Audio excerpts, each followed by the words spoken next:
Hey everyone, drifting is my hobby. Back again with some more tips for you guys.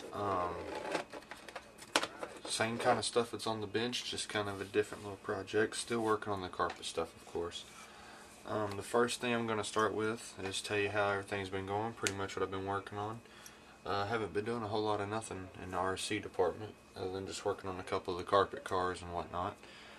I ain't really been down to the other shop working on too much, so just trying to straighten up some things here and get caught up on everything.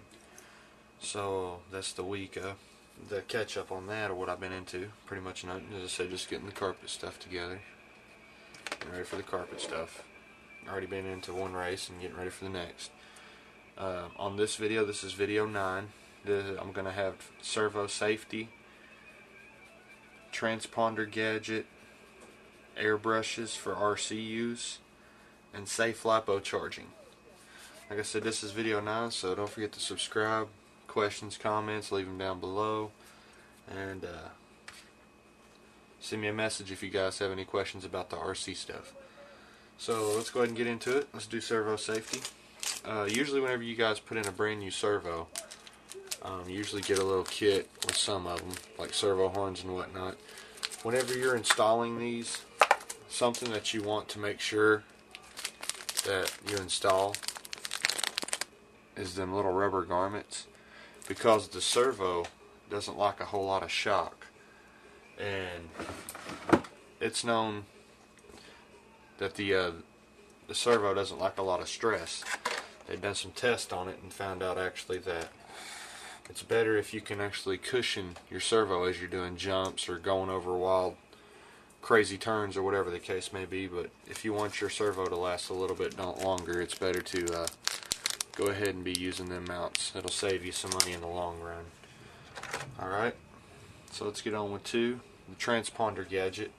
Let's say you guys are racing and you don't own your own transponder because either they're too high or you don't race enough.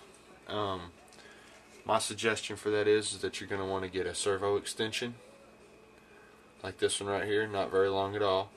I keep it raveled up. I keep one end into the receiver like so, one end onto the receiver, and then I zip tie the other one right around this brace or wherever I'm thinking I'm going to put it.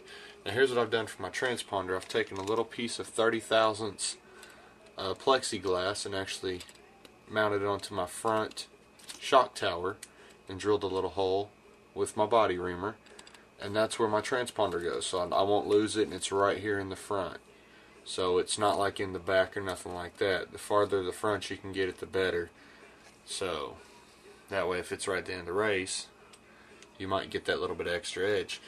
But you can actually plug your transponder into here without having to pull it in and out of your receiver, because the receiver is much more sensitive to putting wire in, putting wire out every race.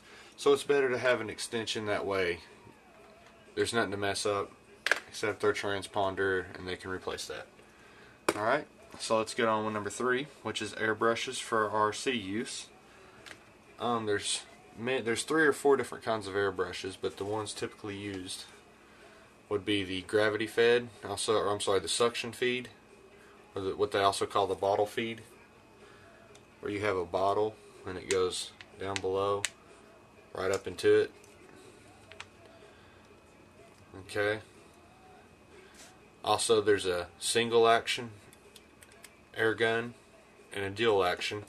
The difference between them is the dual action, you push down for the air and you pull back to expel the paint. Okay, on the single action, all you got is air, and then you adjust the front for your paint flow. So I use one suction feed, dual action, and I use a gravity fed dual action. And this is what I recommend using for your light airbrushing, like if you're doing colors that's mixing into each other. The gravity fed at about 20 to 30 psi, something like that. Any more than that, it's going to blow out the O-rings in the gun. Not a good thing. So if you have any questions or comments on the airbrushing, anything more, I have more stuff coming out on that later on. Leave questions or comments down below. And let's get on with the last of the RC help tips and tricks. Last thing I want to talk about is charging your lipos. Now, there's a difference from having a good lipo charger compared to a not so competitive lipo charger. Not saying it's junk, just saying that there's different ways to go about charging your batteries. On this one, you'll notice that there's no battery ports. There's only this is lipo. There's no battery ports. There's only balance plugs. Now, they make special lipo batteries that actually charge and balance through their balance plug. Venom, things like that, you do not want to try to charge this up, because the way that they make their batteries, their power wire is not connected to their balance port. Therefore, you're going to end up frying something or causing a house fire. So it's just best recommended to leave these just with the batteries that's specifically for them. So make sure you check into that before you just start plugging all your batteries into the balance port, hoping it's charging it up right. On that note, that's this week, guys. Thanks for watching. Keep your gas tanks full and your batteries charged and the pavement hot. Questions or comments, leave them down below. Don't forget to subscribe. Till next time, guys. Thanks for watching.